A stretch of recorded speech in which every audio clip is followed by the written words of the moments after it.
ते काही तर या बीट ऑफिसमध्ये क्लिक करायचं.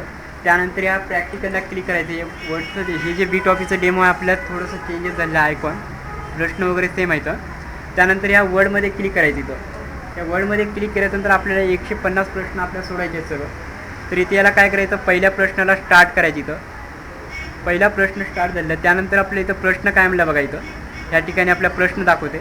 जर तुम्हाला मराठी हिंदी इंग्लिश जे काय घ्यायचं आहे लँग्वेज तुम्ही इथून याच्यातून सिलेक्ट करू शकता. मराठी इंग्लिश हिंदी इथून. जर तुम्हाला साईज वाढवायचं असेल प्रश्नाची तर इथं साईज पण वाढू शकता असं. त्यानंतर प्रश्न काय म्हणला बघा, दिलेल्या डॉक्युमेंटमधील दुसऱ्या वाक्याला बोल्ड इफेक्ट अप्लाय करा. तर दुसरं वाक्य जे आपल्या इथं नंबर दिले आहेत, सिरियल नंबरनुसार वाक्य दिले आहेत. तर दुसरं वाक्य जे आपल्या 2 नंबरचं वाक्य आहे त्या 2 नंबरला क्लिक करायचं इथं बाजूला. त्यानंतर आपल्या इथं काय म्हणलं, दुसऱ्या वाक्याला बोल्ड करा. बोल्ड करण्यासाठी या बीला क्लिक करायचा. आणि इफेक्ट म्हणजे हे सर्व इफेक्ट्सच आहेत. फॉन्ट ग्रुपमध्ये सर्व इफेक्ट आहेत. तर बीला क्लिक करायचं आणि त्यानंतर याला काय करायचं, सबमिट करायचं. हे बोल्ड झालं. प्रश्न बरोबर आला असेल तर उत्तर आपलं बरोबर आहे असं दाखवलं. त्यानंतर याला ओके करायचं आणि इथं क्लिक करायचं नेक्स्ट क्वेश्चनसाठी. जर मागचा प्रश्न घ्यायचा असेल तर इथं क्लिक करायचं आणि याला स्टार्ट करायचं. त्यानंतर हे प्रश्न काय म्हणलं बघा, दिलेल्या डॉक्युमेंटमध्ये 5व्या वाक्याला बोल्ड आणि अंडरलाईन करा म्हणलं. दिसते का इथं 5वं वाक्य ह्या ठिकाणी आहे. याला क्लिक करायचं आणि याला बोल्ड करण्यासाठी बीला क्लिक करायचं. अंडरलाईनसाठी ह्या यूवर क्लिक करायचं. फक्त अंडरलाईन म्हणलं, डबल अंडरलाईन वगैरे काय म्हणलं नाही तर त्याच्यासाठी फक्त इथं यूवर क्लिक करायचं. त्यानंतर याला सबमिट करायचं. पुढचा प्रश्न बघा, दिलेल्या डॉक्युमेंटमधील 5व्या वाक्याचा फॉन्ट इफेक्ट बदलून आपल्याला बोल्ड आणि स्ट्राईक थ्रू करा म्हणलं. बोल्ड पण करायचं, त्याला स्ट्राईक थ्रू पण करायचं आपल्याला. तर इथं दिलेले जे वाक्य आपलं 5वं सिलेक्ट करायचं ह्या ठिकाणी. त्यानंतर आपल्याला काय म्हणलं, इथं सिलेक्ट करा. त्यानंतर याला काय करायचं, पहिलं बोल्ड करायचं आहे. स्ट्राईक थ्रूसाठी ह्या ABCमध्ये क्लिक करायचं. त्यानंतर याला सबमिट करायचं. समजलं. पुढचा प्रश्न बघा, दिलेल्या डॉक्युमेंटमध्ये अजेंडा या टेक्स्टला डबल अंडरलाईन स्टाईल अप्लाय करा म्हणलं. अजेंडा टेक्स्टला काय करायचं, डबल अंडरलाईन म्हणलं. तर डबल अंडरलाईन देण्यासाठी आपलं अंडरलाईनच्या बाजूला क्लिक करायचं. तर पहिल्यांदा हे टेक्स्ट सिलेक्ट करायचं. त्यानंतर इथं अंडरलाईनच्या बाजूला एक ॲरो आहे म्हणजे मोर ऑप्शन आहे.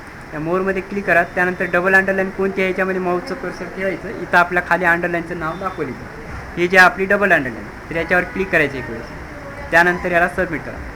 तर पुढचा प्रश्न बघा, दिलेल्या MS वर्डमध्ये संपूर्ण डॉक्युमेंटला वर्ड ओनली अंडरलाईन स्टाईल लागू करा. म्हणजे आपल्या वर्ड्स ओनली नावाची अंडरलाईन द्यायचं आपलं. म्हणजे वर्ड्स ओनली जे आपल्याला जे अंडरलाईन केलेलं आहे त्याचा अर्थ असा आहे की जिथं वर्ड्स आहे आपल्याला तिथंच अंडरलाईन येणार.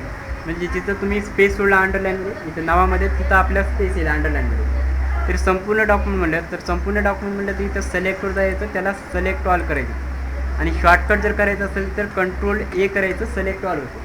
ठीक आहे. त्यानंतर या अंडरलाईनच्या बाजूला क्लिक करायचं. इथे या मोर अंडरलाईनमध्ये क्लिक करायचं. त्यानंतर इथं अंडरलाईन स्टाईल आहे याच्यात क्लिक करायचं. याच्यामध्ये आपल्या वर्ड्स ओनली नावाची अंडरलाईन कुठं आहे बघायची आहे. इथे क्लिक करायचं आणि याला ओके करायचं. दिसते का इथं अंडरलाईन, जिथं वर्ड्स आपल्याला टाईप केलं आहे जिथं स्पेस आहे तिथं अंडरलाईनमध्ये पण आपल्या स्पेस जातो. ठीक आहे. त्यानंतर याला सबमिट करायचं. पुढचा प्रश्न बघा, दिलेल्या MS वर्डमध्ये डॉक्युमेंटमधून संपूर्ण डॉक्युमेंटला वेव अंडरलाईन अप्लाय करा. संपूर्ण डॉक्युमेंटला आपल्याला वेव अंडरलाईन स्टाईल लागू करायचं आहे. तर सिलेक्टवर जायचं, त्याला सिलेक्ट ऑल करायचं या ठिकाणी. त्यानंतर काय करायचं, अंडरलाईनमध्ये क्लिक करायचं इथं. त्यानंतर काय करायचं, वेव अंडरलाईन कोणती आहे याच्यामध्ये बघायचं या ठिकाणी. दिसते का इथं या सर्वात शेवटची वेव अंडरलाईन आहे. तर याच्यावर क्लिक करायची का असं. समजलं. पुढचा प्रश्न बघा, संपूर्ण डॉक्युमेंटला स्ट्राईक थ्रू इफेक्ट अप्लाय करा म्हणजे. तर संपूर्ण डॉक्युमेंटला स्ट्राईक थ्रू इफेक्ट अप्लाय करण्यासाठी सिलेक्टवर जायचं, त्याला सिलेक्ट ऑल करायचं. त्यानंतर इथं स्ट्राईक थ्रूवर क्लिक करायचं ABCमध्ये आणि याला सबमिट करायचं नंतर. पुढचा प्रश्न बघा, संपूर्ण डॉक्युमेंटला बोल्ड आणि अंडरलाईन करा म्हणजे. तुम्हाला जमते आता हे बोल्ड आणि अंडरलाईन करायचं सोपं आहे. तर याला संपूर्ण म्हणलं तर सिलेक्ट ऑल करायचं, कंट्रोल येणं, बोल्ड करायचं, यूवर क्लिक करायचं म्हणजे बोल्ड आणि अंडरलाईन होईल. समजलं. पुढचा प्रश्न बघा, दिलेल्या डॉक्युमेंटमध्ये इंट्रोडक्शन टू द स्टडी या टेक्स्टला कॅलिब्री फॉन्ट अप्लाय करा. कॅलिब्री फॉन्ट अप्लाय करायचं आपल्याला. त्याच्यासाठी काय करायचं बघा, तर इंट्रोडक्शन टू द स्टडी हे टेक्स्ट जे आपलं सिलेक्ट करा. त्यानंतर फॉन्टमध्ये क्लिक करायचं. इथं कॅलिब्री जे आपल्या 2nd नंबरला जिथं आपल्याला दिलेलं आहे याला क्लिक करायचं. पुढचा प्रश्न बघा, दुसऱ्या वाक्याची फॉन्ट साईज आपल्याला 14 करा म्हणजे आपल्याला साईज वाढवायचं आहे. तुम्हाला साईज वगैरे वाढवता येते याच्यात. तर दुसरं वाक्य सिलेक्ट करायचं. त्यानंतर इथं फॉन्ट साईजवर क्लिक करायचं आणि इथं साईज जी आपली याची 14 करायची. ठीक आहे. त्यानंतर पुढचा प्रश्न बघा. तिसऱ्या वाक्याचा फॉन्ट इफेक्ट आपल्या सबस्क्रिप्ट करावं. सबस्क्रिप्ट तुम्हाला माहिती आहे त्याच्यामध्ये आपण जसं वर्डमध्ये आपण प्रॅक्टिकलमध्ये बघल्या तसंच करून बघायचं इथे या ठिकाणी. किती वाक्य म्हणजे तिसरं वाक्य. तर तिसरं वाक्य सिलेक्ट करायचं असं. त्यानंतर या सबस्क्रिप्टमध्ये क्लिक करायचं त्या ठिकाणी. ही सुपरस्क्रिप्ट आहे आणि हे सबस्क्रिप्ट. ठीक आहे. पुढचा प्रश्न. दिलेल्या डॉक्युमेंटमध्ये राईट मार्जिन आपल्याला 0.75 इंच असे सेट करावं लागेल. तुम्हाला आता सांगितलेलं आहे त्याच्यामधून कसं मार्जिन सेट करायचं त्याच पद्धतीने प्रश्न आलेला आहे.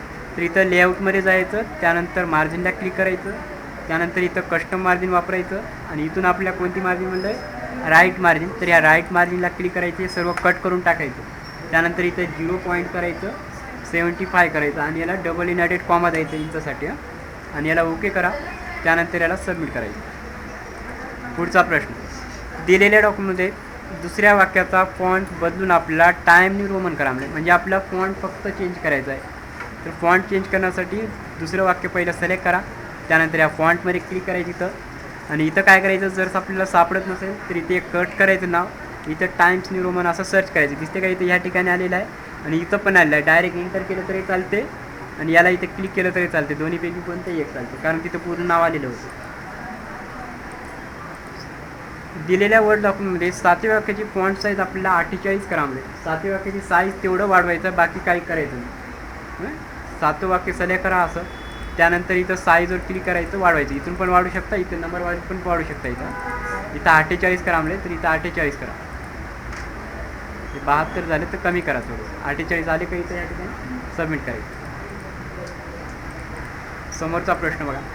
दिलेल्या वर्ड डॉक्युमेंटमध्ये टॉप मार्जिन आपल्याला 4.5 इंच असं सेट करावं लागतं. तुम्हाला माहिती आहे आता मार्जिन सेट करण्यासाठी आपण मागच्या प्रश्नामध्ये काय केलं होतं लेआउटमध्ये गेलं, त्यानंतर मार्जिन, त्यानंतर कस्टम मार्जिन आणि तर कोणती मार्जिन म्हणजे आपल्या टॉप मार्जिन. तर सुरुवातीलाच आहे तर याला कट करायचं, 4.5 करायचं, डबल इनवर्टेड कॉमा द्यायचा असतो. पुढचा प्रश्न. दिलेल्या MS वर्डमध्ये तिसऱ्या वाक्याला बोल्ड, इटॅलिक, त्यानंतर साईज 24 म्हणजे आपल्याला काय काय करायचं आहे बोल्ड पण करायचं आहे, इटॅलिक पण करायचं आहे आणि साईज पण त्याची 24 करायचं आहे. तर तिसरं वाक्य सिलेक्ट करायचं. सुरुवातीला काय करावं बोल्ड करावं, इटॅलिक करावल्यानंतर इटॅलिक त्याच्या बाजूलाच आहे. त्यानंतर साईज जी आपल्या 24 करावले तर इथं साईज याची 24 करायची या ठिकाणी. समजलं. बोल्ड, इटॅलिक, साईज आणि 24 जेवढं म्हणलं प्रश्नामध्ये तेवढेच गोष्टी करायचं, बाकीचं काही करायचं नाही. पुढचा प्रश्न बघा. 3.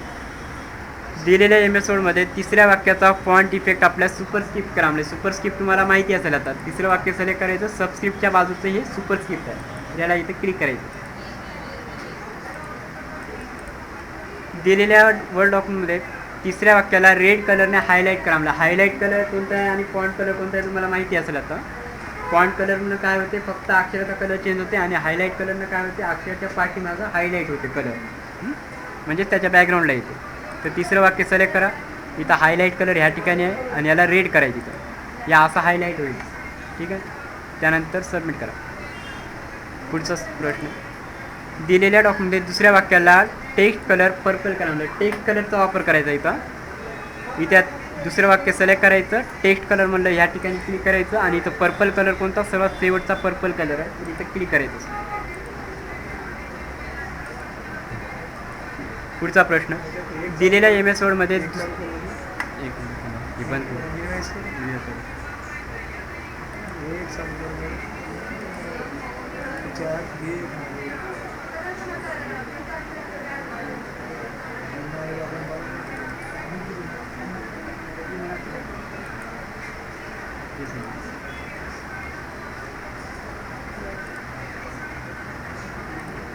बघा हे प्रश्न काय म्हणतो.